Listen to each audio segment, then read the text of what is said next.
Bueno, pues buenas tardes, sean bienvenidos a esta sesión del miércoles 14 de septiembre del Seminario de Tardes de Café y Álgebra. Vamos a tener hoy al futuro doctorante Delio Jaramillo del Sinvestav IPN, que nos va a hablar sobre el cálculo del umbral F puro. Entonces, bueno, la profesora Yuriko Pitones nos dará la semblanza del profesor. Muchas gracias, María José. Bueno, primero, Delio, muchas gracias por aceptar nuestra invitación a participar en nuestro seminario. Es un gusto tenerte acá con una plática. Y bueno, les platico que Delio actualmente es estudiante de ya sus últimos meses del doctorado en el Sinvestav, bajo la dirección del doctor Rafael Villarreal. Y sus áreas de investigación e interés son muy diversas. Van desde el álgebra conmutativa en característica prima, teoría de códigos y álgebra combinatoria, ¿no? Entonces, en esta ocasión nos va a hablar sobre el cálculo del umbral F puro. Adelante, Delio. Muchas gracias. Muchas gracias a los organizadores, a Yuriko por invitarme. Estoy muy emocionado, muy emocionado. Lástima que no pude ir en persona, pero bueno, acá estamos. Entonces, a ver, déjenme pensar cómo empiezo con esto. Bueno. Primero que todo, voy a dar una pequeña observación. Esto, bueno, pues, creo que es algo muy común, ¿no? Cuando traducimos estas palabras del inglés al español, ¿no? Entonces, de pronto suena algo raro por ahí. Y si me equivoqué, lo siento mucho, por favor, discúlpenme. Pronto hay mejores traducciones, pero pues esas son las que logré como adaptar, ¿no? Entonces, bueno, después de eso, déjenme decirles algo. El umbral, voy a hablar sobre el cálculo del umbral F puro. Esto viene motivado, o esto ya les voy a decir qué es el umbral F puro y todo eso, pero esto viene motivado desde la geometría, ¿no? O sea, la introducción de estos conceptos viene un poco motivado del estudio de singularidades en característica cero, viene motivado por el programa de Mori y bueno, se pueden decir muchas cosas acá, ¿no? Entonces aquí no, se pueden decir muchas cosas, esto tiene muchos alcances, pero pues vamos a concentrarnos en algunos cálculos específicos, ¿sí? Entonces vamos. Uy, así ya. Entonces, bueno, un poquito lo que voy a hacer es hablarles un poco de característica cero, del caso de característica cero, del estudio de singularidades en característica cero, y después, a partir de ahí voy a introducir el cálculo de singularidades en característica prima. Voy a hablar de algunos problemas notables ahí, algunos problemas que se sigue trabajando en ellos. Voy a hablar de un resultado en trabajo conjunto con Luis Núñez y Manuel González del CIMAT, y al final quisiera hacer unos comentarios sobre algo que estamos pensando relacionado con combinatoria junto con René González, que está ahorita en la UNAM en Querétaro. Entonces, como les dije, vamos a empezar con una pregunta muy básica. Bueno, no les dije eso, vamos a empezar con una pregunta muy básica. Vamos a considerar un polinomio en n variables en característica cero. En este caso, el campo es sobre los complejos. Entonces, la pregunta es, ¿cómo podemos medir dicha singularidad de una manera precisa, ¿no? ¿Cómo podemos medir esa singularidad? Ya les voy a decir más o menos a grosso modo a qué me refiero con singularidad. Esta pregunta, al final, se convierte en encontrar un invariante o un número que me la mida, ¿no? O sea, que me dé un valor para decir cuán singular es un punto, ¿no? Entonces, aquí tenemos un par de ejemplos. Este es el polinomio, bueno, esta es la ecuación algebraica x por y igual a 0.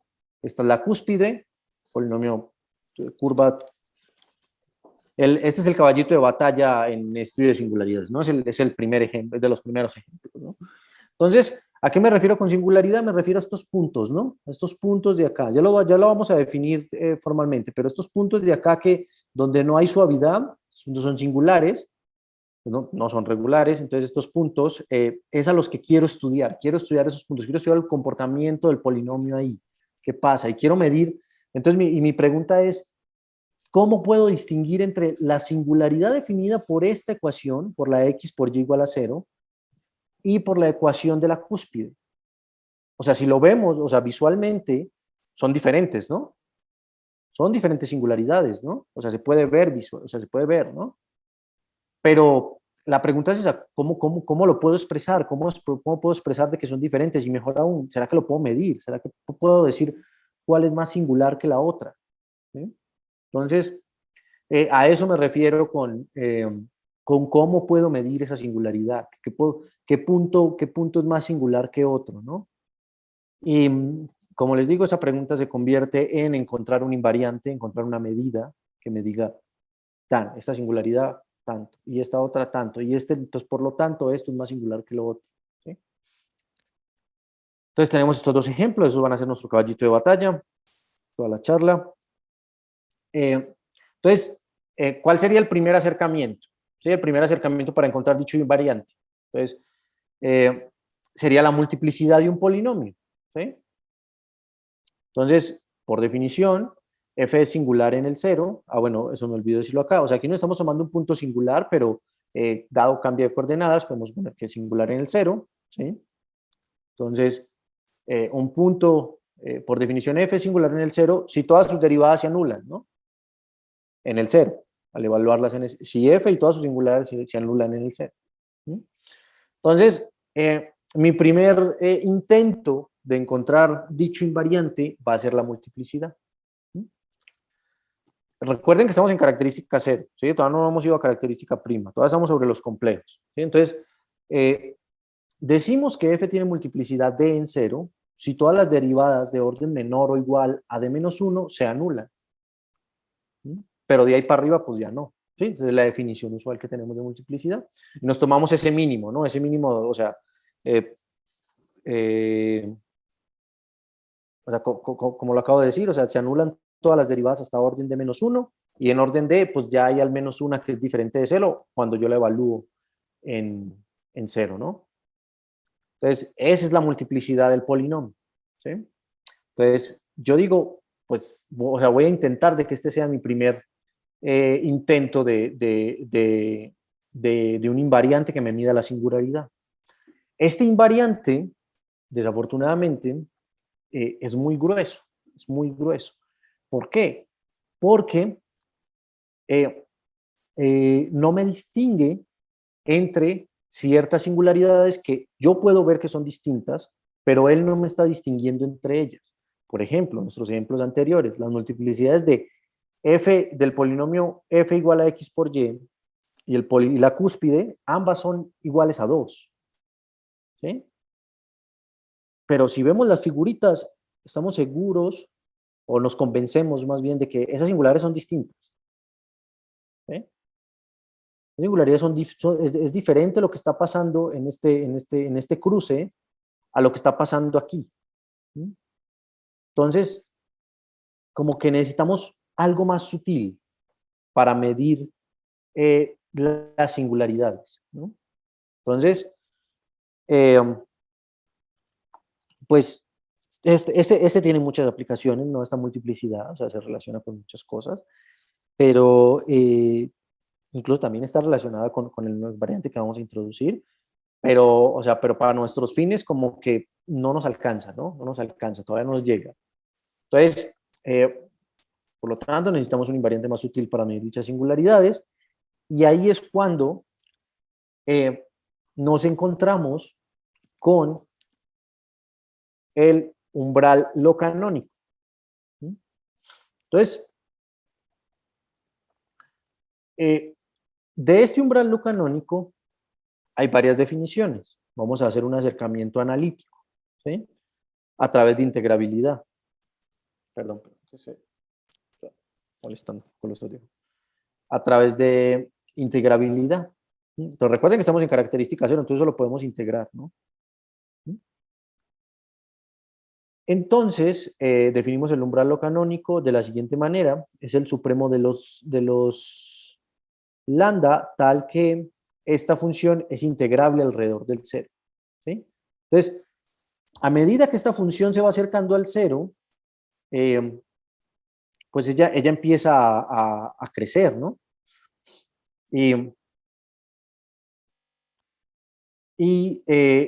Entonces, al estudiar la integrabilidad ahí, podemos ver cuán rápido crece o cuán rápido se va acercando, o sea, cuán rápido se va al infinito, ¿no? Entonces, esta es la definición de este nuevo invariante. Este va a ser nuestra herramienta. Este invariante es lo suficientemente bueno porque este sí nos va a distinguir entre las singularidades y es más fino, es mejor que la multiplicidad. Entonces, híjole, ¿qué pasó? Entonces, como les dije, se puede definir de varias maneras. Se puede definir de una manera analítica, como lo estamos haciendo aquí ahora, porque estamos en característica cero, entonces podemos integrar.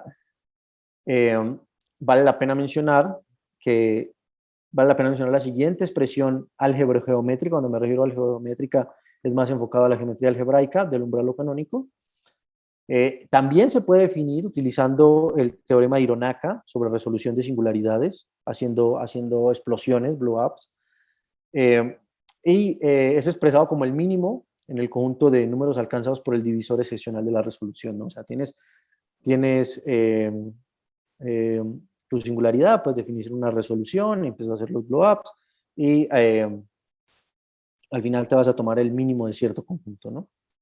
Entonces, no quisiera entrar mucho en detalle con este tipo de cosas, porque nuestro objetivo de nuevo es la característica prima, ¿no? O sea, entonces, esta es mi motivación de a dónde quiero llegar, ¿no? Entonces, ya tenemos un nuevo invariante y lo que quiero decirles es que este invariante es mejor que la multiplicidad. Entonces, ejemplo, tomémonos nuestros dos polinomios. Bueno, acá también me disculpo por no hacer el cálculo completo, pero no es difícil, ¿no? O sea, no es difícil hacerlo para estos casos, haciéndolo a través de integrales.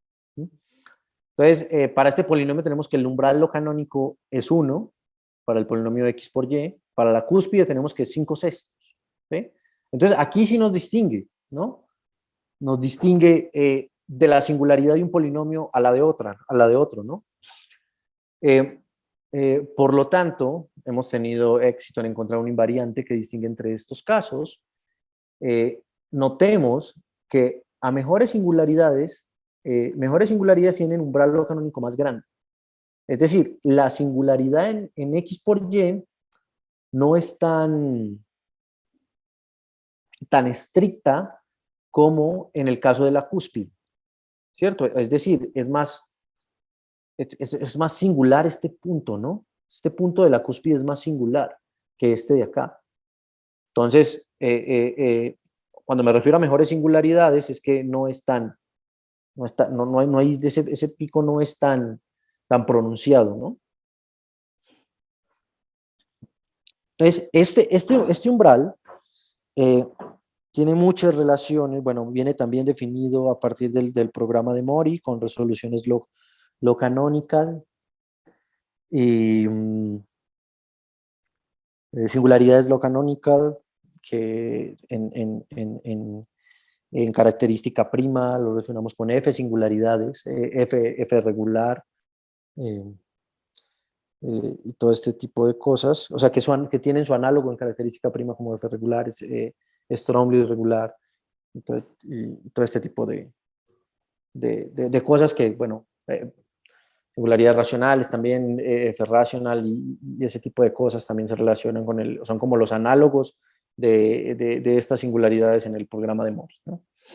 En el Minimal Model programa se le dice, ¿no? Programa de Mori también.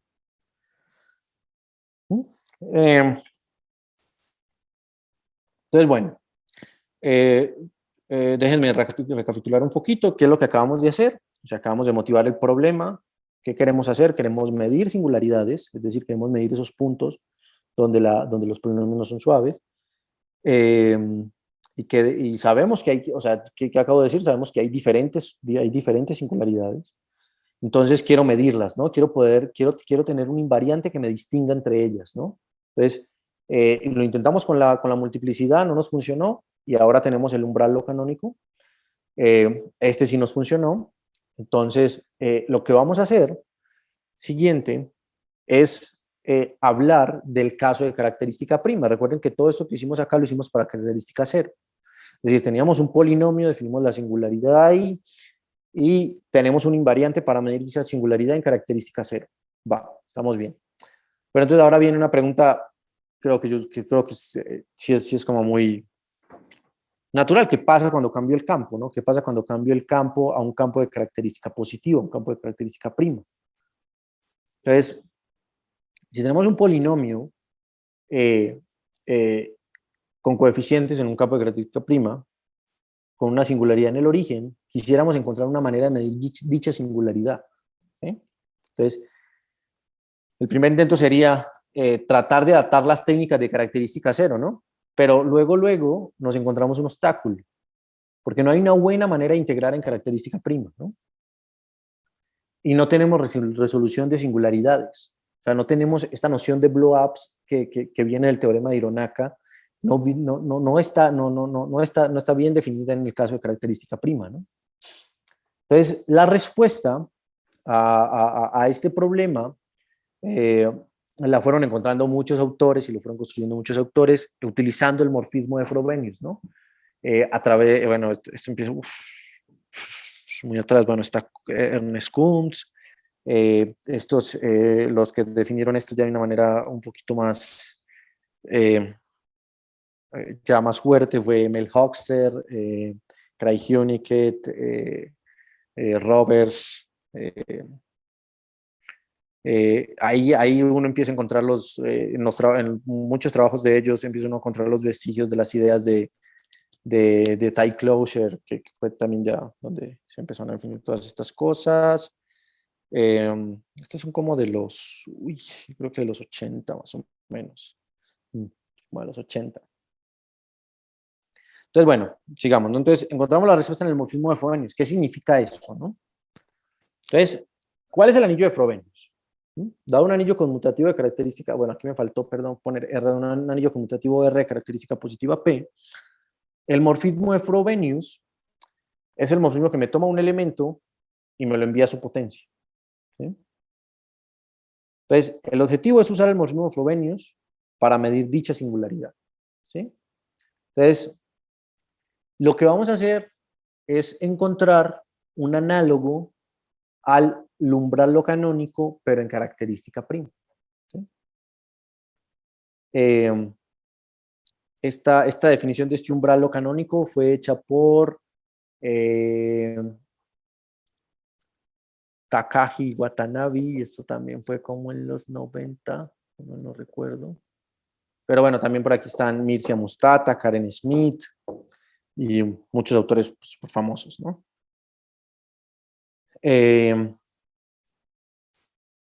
Entonces definámoslo. Entonces les va a dar la definición así ya a secas y ahorita hablamos un poquito de ella, ¿no? Entonces vamos a considerarnos un ideal. Se las voy a dar de una manera muy general, pero pues ya después la bajamos, ¿no? Entonces consideremos un ideal que está contenido en el ideal maximal homogéneo de nuestro anillo de polinomios. Definimos el siguiente umbral asociado al ideal, que es decir, el máximo n, tal que la potencia usual de n no está en este ideal acá, que este ideal de x1 a la p hasta xn a la p se le llama la potencia de Frobenius del ideal maximal, ¿no? Entonces, dado que el siguiente límite existe, a este límite lo definimos como el umbral F puro, ¿sí? Bueno, lo F puro viene de Frobenius, porque es definido utilizando el morfismo de Frobenius. Lo pueden notar que aquí en esta parte de aquí hay potencias a la P. Esto significa que iteramos P veces, compusimos P veces el morfismo de Frobenius para obtener esa potencia, ¿no? Entonces, estamos definiendo el umbral F puro usando el morfismo de Frobenius. Este límite existe, termina siendo, o sea, este límite así como está definido, P a la E-1 multiplicado por el umbral, termina siendo una sucesión acotada, monótona, no voy a equivocar, pero yo creo que es monótona decreciente. Y pues por lo tanto el límite va a existir. Y bueno, y para el caso que yo tenga un ideal generado por un polinomio, por un solo elemento, usamos la notación FPT. ¿Sí? Entonces aquí esto significa que estamos definiendo el umbral F puro de un polinomio. ¿Sí? De un polinomio. Así como en el caso que lo hicimos en el lo canonical. ¿Sí? Que definíamos el lo canonical de un polinomio. El umbral lo canonical también se puede definir para ideales. ¿Sí? Aquí lo definí yo en un caso más general para ideales porque estoy buscando hacer un comentario al final que está relacionado con ideales, entonces por eso lo definí así. Pero para nuestros primeros propósitos vamos a utilizar el caso del umbral F puro definido en un polinomio. Entonces, de nuevo, otra vez, no sé si hay tiempo, recapitulemos, ¿no? O sea, de nuevo, empecé con singularidades, quiero medir singularidades en característica cero, ya sé cómo, utilizando el umbral lo canónico. Y en característica prima, dado que no tengo resolución de singularidades, no sé cómo integrar, me las tengo que ingeniar para definir esto. Entonces, el intento es usar el morfismo de Frobenius. A través del morfismo de Frobenius defino un umbral que se llama el umbral F puro. Y a continuación les vamos a ver que este umbral F puro es un buen intento para definir esa medida de singularidades en característica prima. ¿Sí? Entonces, hay muchas más cosas que decir acá, hay muchas motivaciones por donde uno podría empezar, como por ejemplo a partir del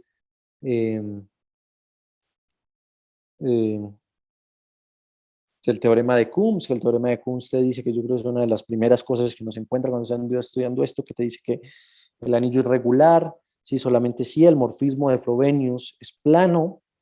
Entonces, como que a partir de ahí fue que fue creciendo y se fue teniendo esa noción de que, bueno, el morfismo de Frobenius es el que nos va a servir para definir este análogo del lo canonical en característica prima, ¿no? Es bueno. Entonces, aquí era un poquito donde quería llegar. Existen conexiones muy profundas entre el umbral F puro de un polinomio y el umbral lo canónica de un polinomio. Aquí, ¿quién es FP? Es un modelo de F en este campo después de reducir sus coeficientes módulo P. Entonces, ¿cuál es el proceso acá? Tienes un polinomio en los complejos, ¿no? Bueno, tienes un polinomio, con coeficientes racionales, es decir, tienes un polinomio en característica cero. ¿Sí? Entonces, con ese polinomio en característica cero, puedes reducirte módulo P a un campo de característica prima, ¿no? Y este es el modelo que me estoy tomando acá. Entonces, mi polinomio inicial está en característica cero, entonces utilizo el lo canonical. Y después de hacer la reducción, módulo P de los coeficientes, tengo un polinomio con coeficientes en FP, ¿cierto? Entonces, tengo este FP, es un modelo de mi polinomio en F. Entonces, lo que quiero es relacionar el caso de característica cero con el caso de característica prima, ¿no? Entonces, como les digo, aquí hay varios autores en estas cosas. Aquí también debe haber puesto pues, que esta definición depende de Takagi, Watanabe, Mustata. Bueno, pido disculpas por la pronunciación, de pronto no es la más acertada. Siempre me causa un poco de problemas pronunciar estos nombres. Pero bueno, tenemos, o sea, lo importante, hoy aquí me falta poner el cero. Lo importante es que tenemos estas relaciones. Cuando el primo es muy grande, tenemos que el umbral F puro de mi modelo de mi polinomio es menor o igual que el umbral lo canónico. Entonces tenemos una relación entre característica cero y característica prima. ¿Cierto?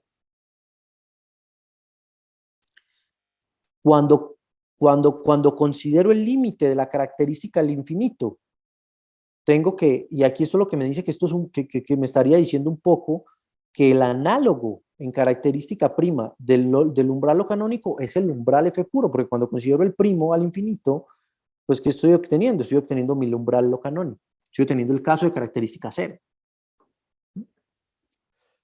Entonces, esto de cierto modo me justifica el hecho de que el umbral F puro es el análogo, o me justifica esta frase más bien de que es el análogo en característica prima del umbral lo canónico. Entonces, notemos entonces algo, o sea, aquí se pueden notar varias cosas, ¿no? O sea, dadas estas relaciones, si yo quisiera calcular el umbral lo canónico, que es algo difícil, si yo quisiera calcular el umbral lo canónico, pues lo puedo calcular usando el umbral F puro, ¿cierto? Nada más me voy al caso de característica prima, trato de hacer cosas allá, tiro el límite y ya estoy, ¿no? Es más difícil de lo que suena, ¿no? Pero sí nos da una manera de estimar el umbral lo canónico utilizando la característica, reduciéndonos al caso de característica prima, ¿no? Y eso es importante mencionarlo porque es aquí donde también encontramos mucha de la motivación de estas cosas, como por ejemplo, cuando este teorema famoso de Roberts y Hochster sobre,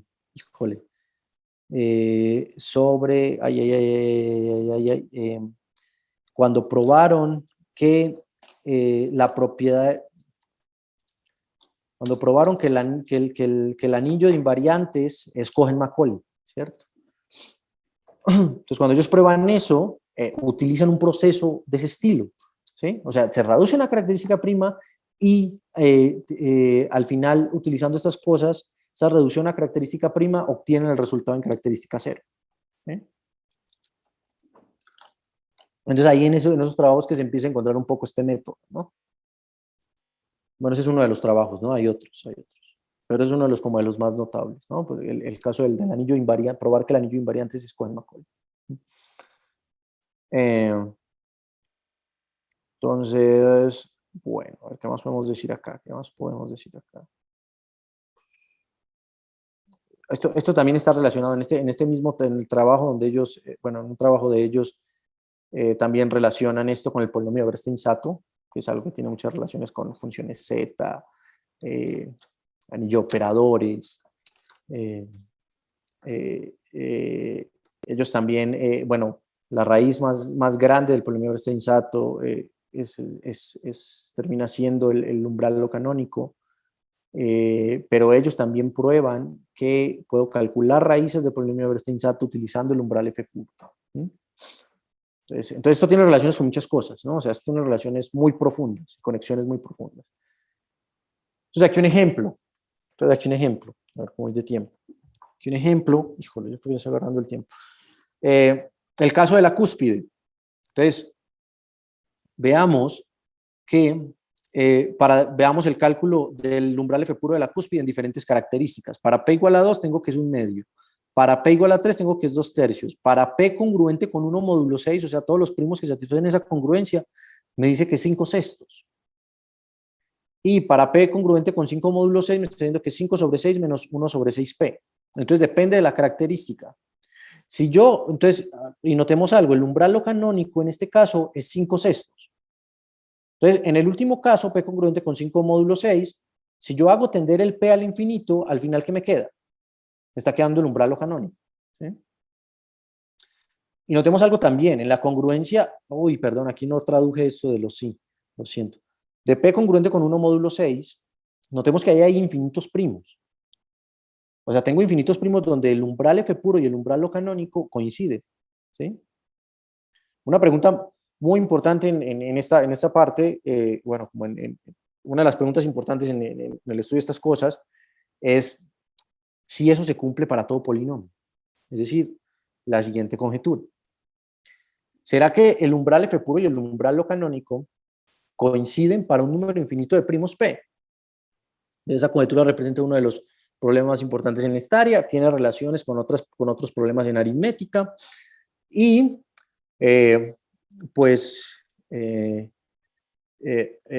es un poco la motivación de algunas de las cosas que estamos haciendo, ¿no? Buscar familias donde se siga satisfaciendo la conjetura, o pues si tenemos suerte, de esas grandes suertes, tal vez te presentan una vez en la vida, pues a lo mejor encontrar un contraejemplo, ¿no? Pero o sea, en esto se trabaja mucho. Recientemente también hay un artículo que lo habrá puesto una semana, hace una semana lo puso Mustat en el Arcai, que también prueba un caso importante de esta conjetura, ¿no? Y lo relaciona con el polinomio de Brest-Insato. Entonces, vámonos ya un poquito más rápido. Calcular fórmulas explícitas para el umbral F puro, y para ese umbral nu es bastante difícil. De hecho, en la literatura casi no hay resultados sobre eso, ¿no? Sobre cálculos explícitos. Así cálculos como este, como el del ejemplo. Como que casi no hay ejemplos así. Entonces es importante también dar nuevos ejemplos, ¿no? Nuevos cálculos explícitos. Uno de los más famosos, o parte de los trabajos más famosos en este sentido de encontrar ejemplos explícitos, es el que ha hecho Daniel Hernández. Uno de los cálculos que ha hecho Daniel Hernández, profesor de Kansas, es que en el caso de una superficie diagonal, es decir, definida por este polinomio diagonal, que es decir, x1 a la de 1 más hasta xn a la de n, tenemos esta fórmula explícita para el umbral F puro. Entonces, déjenme traducirles un poco qué significan estos símbolos de paréntesis a la E, paréntesis a la E, este símbolo de corchetito sobre L. Estos son expansiones en módulo P de ese número. Es decir, este D1 sobre D1 es un número, y ese número, dado que estoy en característica prima, recuerden que este R es de característica prima. Bueno, este R híjole, no lo escribí. Este R es mi anillo de polinomios sobre un campo de característica prima. Entonces, esta notación de paréntesis a la E significa que es la expansión en base P de ese número 1 sobre D1. O sea, este es el coeficiente eésimo de la expansión de ese número en base P. Así como expandemos un número natural en base P, también lo puedo hacer para números racionales. ¿Sí? Bueno, para números reales lo puedo hacer puedo hacer una expansión en base P, y aquí me estoy tomando el coeficiente décimo. ¿Sí? Y aquí, en este que tiene el subíndice L, me estoy tomando la truncación, o sea, tienes una expansión. De hecho, esta expansión termina siendo infinita. Entonces, lo que estoy haciendo es que esa expansión la estoy mochando en L, y me estoy considerando nada más la suma hasta ahí. Entonces, esto es una fórmula súper cerrada porque la puedo calcular a mano, ¿cierto? Se la metes también a la compu. De hecho, eso es parte de las cosas que ellos han hecho. O sea, esto lo han programado en Macaulay. Entonces, si quieres ir a Macaulay 2 y le metes un polinomio de este estilo, ¡pum!, él te bota luego quién es el umbral F puro. En el caso del umbral lo canónico, la manera de calcularlo es utilizando el polinomio de Brest-Insato. O sea, sí se puede calcular, pero para algunos casos. O sea, calcular en Macaulay me refiero, pero para algunos casos. Pero ahí, como depende del polinomio de Brest-Insato, entonces ahí la cosa es complicadita. Pero sí se puede calcular. Entonces, este es el teorema de Daniel Hernández. Él tiene otros casos. Tiene el caso de polinomios binomiales. También es una construcción súper bonita, utilizando un poliedro, el splitting poliedro. Y tiene otros casos para polinomios homogéneos, cuando cambias la graduación. Tiene muchos cálculos. Entonces, pero nosotros lo que hicimos fue que, bueno, ahora sí ya voy a hablar un poquito de nuestros resultados, ¿no? Entonces lo que hicimos fue extender los métodos usados por Daniel Hernández aquí en este teorema, y encontramos la siguiente fórmula para un polinomio del tipo Thom-Sebastiani. Y con esta fórmula podemos generar aún más ejemplos de los que generaba Daniel con la fórmula anterior, ¿no? Entonces, ¿qué es un polinomio Thom-Sebastiani? Este nombre viene un poco también de geometría, de teoría de Hodge. Estas cosas vienen un poco porque esto en realidad lo que se refiere es que es un polinomio que lo puedo dividir en polinomios en diferentes conjuntos de variables. Es decir, F es la suma de L polinomios, pero cada uno de estos polinomios, G1 está en un conjunto de variables, digan las X, G2 está en las Y, G3 en las Z. ¿Sí? Entonces, si tengo un polinomio que yo lo puedo expresar así como una suma, puedo calcular su umbral F puro de esta manera. O sea, el umbral F puro de G1 lo denoto por alfa 1. El de GL lo denoto por alfa L. Entonces, el umbral F puro de todo el polinomio F, después de hacer la suma de estos polinomios que están en diferente configuración de variables, va a ser la suma de cada uno de ellos de cada uno de los umbrales F puros asociados a los términos de la suma, cuando el L sea infinito. Este L es el mismo que yo definía, bueno, no es exactamente el mismo, pero se relaciona o se construye de la misma manera que construía el anterior en el caso de Daniel. Y aquí pasa lo mismo. Es la misma construcción que hacíamos en el caso de Daniel, pero con diferentes alfa y diferentes L. Entonces, este fue el resultado que tuvimos con Manuel González Villa y Luis Núñez Betancourt. Entonces, a ver, déjenme hacerles un comentario.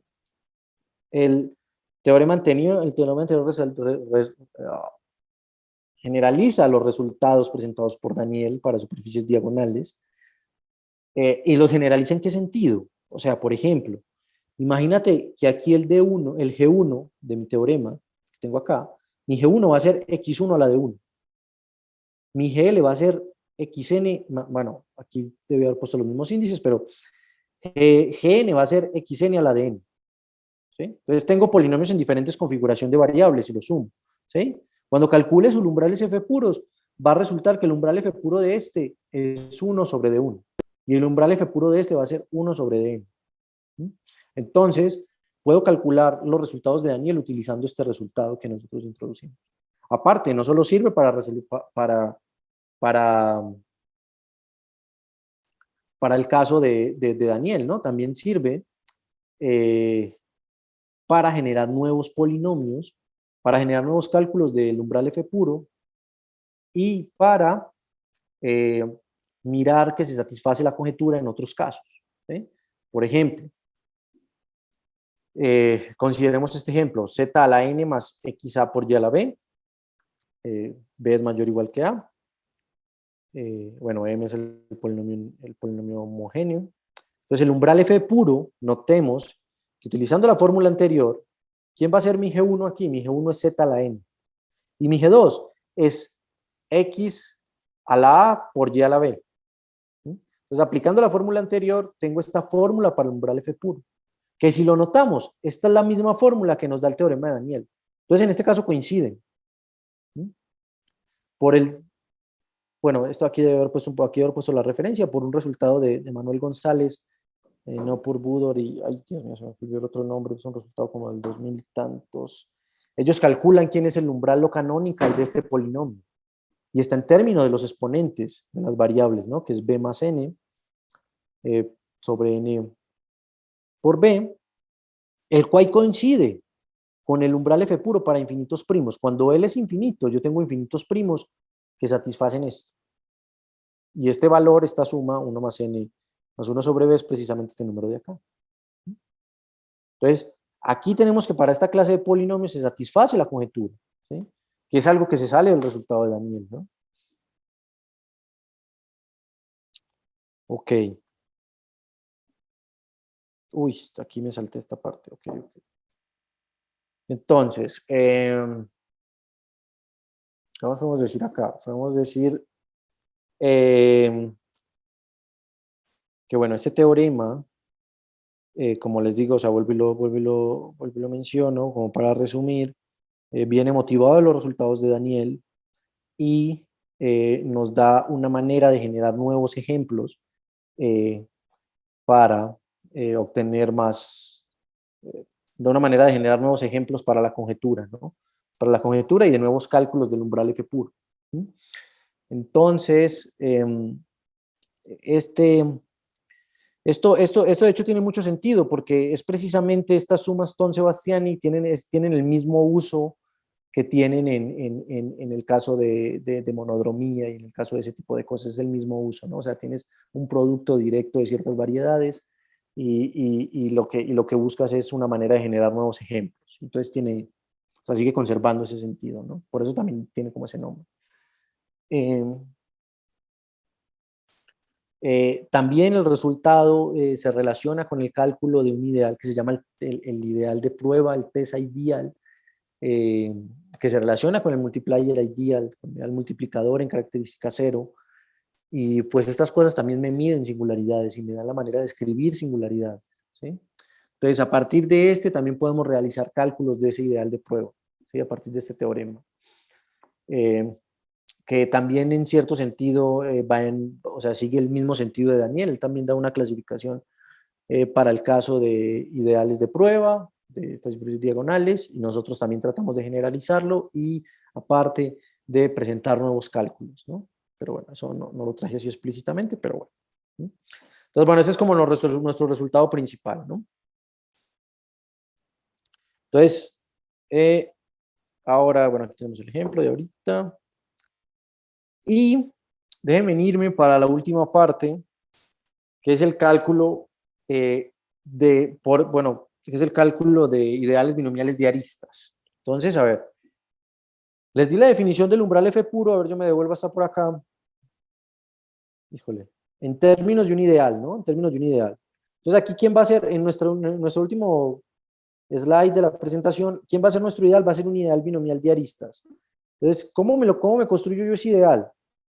Ese ideal se lo construyo a partir de una gráfica. Tienes una gráfica y a partir de las aristas de esa gráfica, una gráfica simple, es decir, no tiene loops ni nada ni de esas cosas.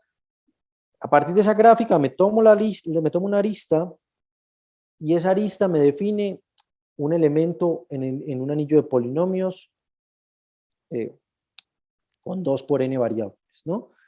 Y entonces le estoy asociando un ideal a una gráfica, ¿no? Este es guarda el mismo sentido de los ideales definidos por Rafael Villarreal, que es el clásico caso de ideales de aristas. Este es otro ideal que le asociamos a una gráfica.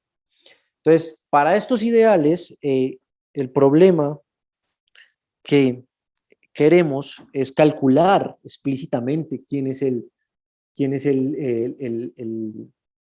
umbral F puro. ¿Sí? Algo que noten que en nuestro caso anterior para polinomios, la dependencia de la característica siempre está por ahí, cuando hago el cálculo. Pero para el caso, algo que se tiene, o sea, aquí hay menos ejemplos. Para polinomios si para polinomios no hay ejemplos, para el caso de ideales o sea, ideales que no son principales, hay menos ejemplos. Pero algo que es para recalcar es que en el caso en el caso del umbral F puro para ideales, encontramos más comúnmente que no hay una dependencia de la característica. Entonces, por eso es bueno pensar que podemos calcular esto de una manera combinatoria, ¿sí? Donde no dependa de la característica. ¿Sí? Y pues tenemos esta proposición sugerida por Luis Núñez Betancourt. Bueno, como les dije, esto es un trabajo en conjunto con René González, él está en Querétaro, en la UNAM. Pues una de las cosas cuando empezó esto, entonces tenemos esto que se nos lo sugiere Luis Núñez Betancourt, y entonces sea un grafo simple con n vértices, n sub g es su ideal binomial de aristas. Si g tiene un camino de longitud n-1, es decir, n-1, o sea, 1 menos que el número de vértices, entonces el umbral F puro va a coincidir con la altura del ideal. Y en ese caso tenemos que la altura es igual a n-1, ¿sí? Que se calcula la altura en el ideal maximal, dada la descomposición primaria y todo ese tipo de cosas, ¿sí? Entonces, noten que aquí no hay una dependencia de la característica. O sea, aquí la característica no aparece en ninguna parte. O sea, de nuevo estoy definiendo el ideal sobre un campo de característica prima, porque es la única manera donde puedo definir ¿no? Pero entonces no hay una dependencia de la característica, ¿sí? Entonces, este es este ejemplo. Buscamos hacerlo para ciertos árboles, o sea, cuando ya no tenemos esta condición, entonces buscamos para hacerlo para ciertos árboles, grafos que son bloques, que es donde casos donde no tienes esta condición de tener un camino de longitud n-1. Tratamos de extender eso también. Ejemplos más explícitos de esta proposición sería, por ejemplo, tómate un camino con n vértices. Obviamente un camino con n vértices tiene un grafo de longitud n-1. O tómate un grafo cerrado. Bueno, ahí sí tendríamos que hablar un poquito más de la definición, pero hay familias grandes que satisfacen esta condición, ¿no? Entonces, esto es un resultado en el sentido del caso de ideales. Otro resultado en el caso del sentido ideales son ideales determinantales. Este fue calculado por Matteo Barbaro, Lance Miller, Anura Singh. Ellos calculan el umbral F puro de un ideal determinantal y de nuevo muestran una fórmula donde no depende de la característica, ¿no? Entonces, este resultado se relaciona con el resultado de ellos también. Entonces, ya para acabar, déjenme decirles, o sea, más o menos cuál era el espíritu de la charla. Era de nuevo, todo esto viene motivado a partir del estudio de singularidades, de encontrar una manera análoga de estudiar singularidades en característica prima a partir de lo que conocemos del caso de característica cero, que es el caso más conocido, donde se han hecho más cosas.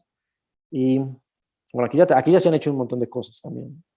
Pero entonces este es como el mundo análogo, ¿no? de la característica prima, ¿no? Y el punto es que nos centramos en buscar maneras de calcular explícitamente estos invariantes, ¿no?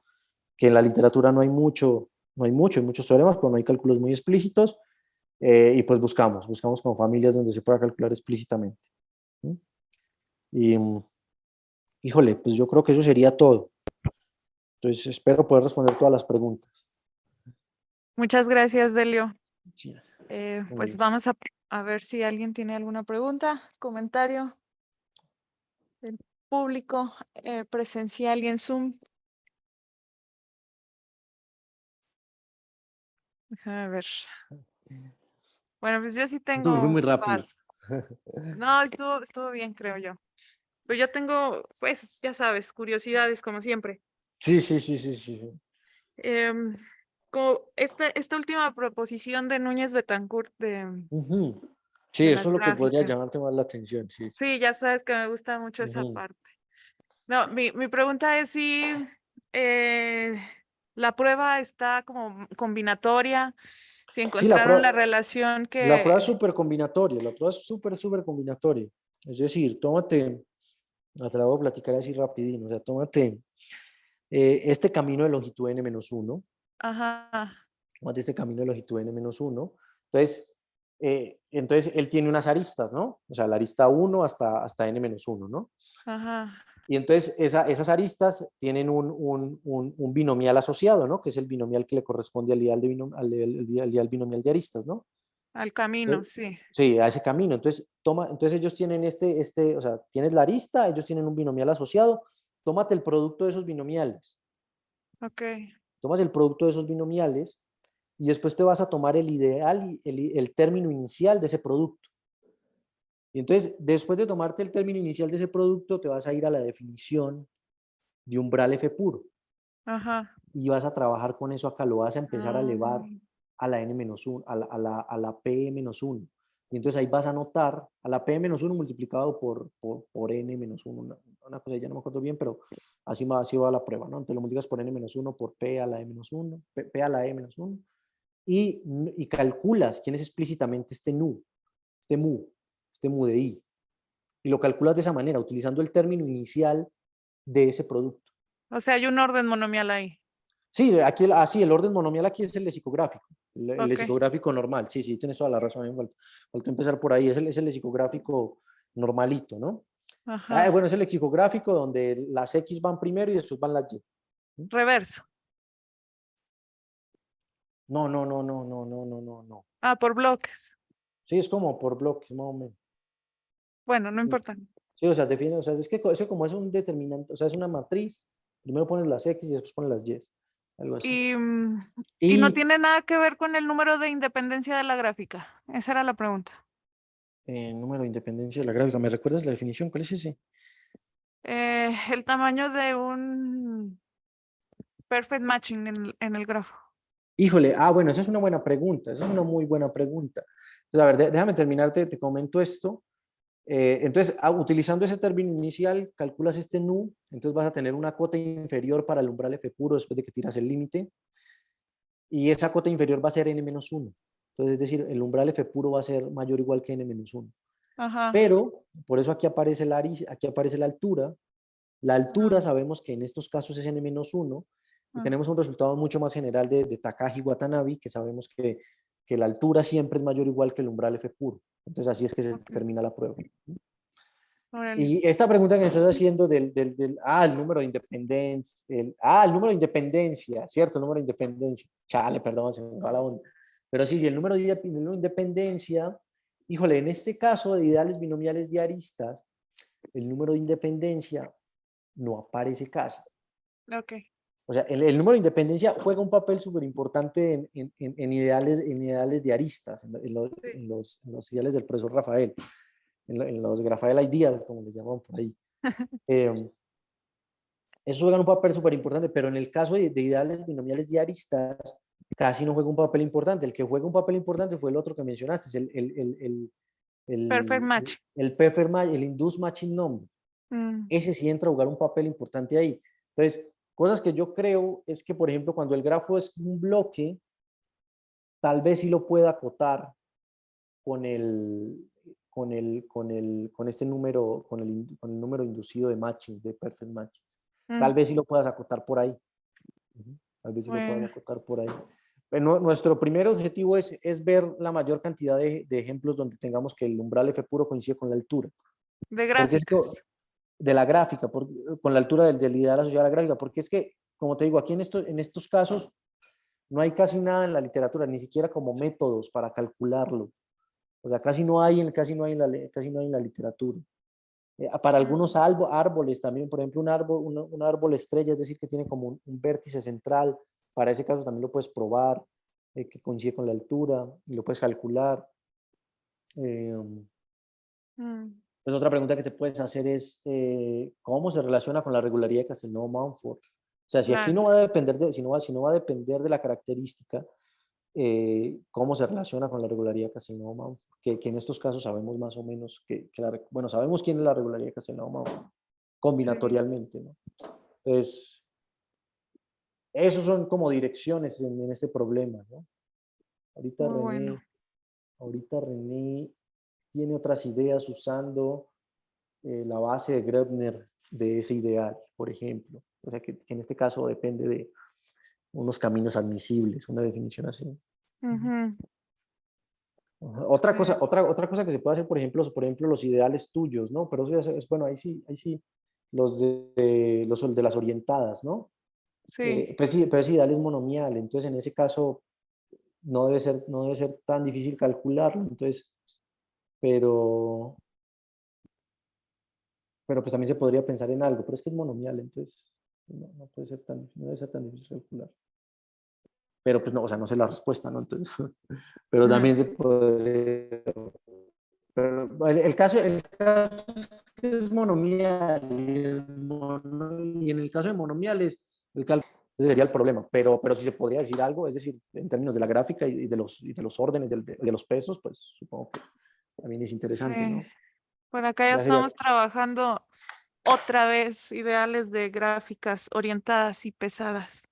A ver qué nos preguntamos por ahí. Sí. Pues el B-número.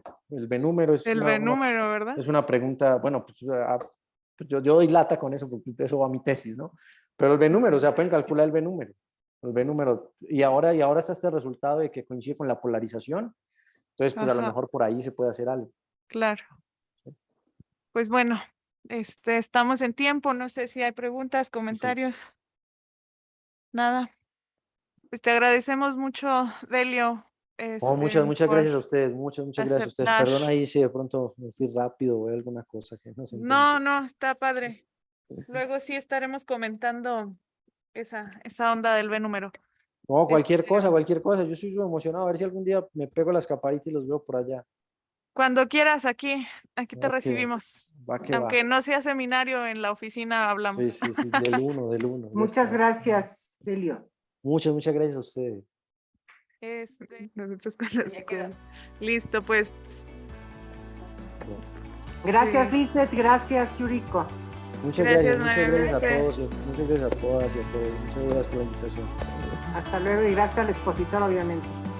Muy amable. Hasta luego, Valente. Bye, chicos. Adiós a todos.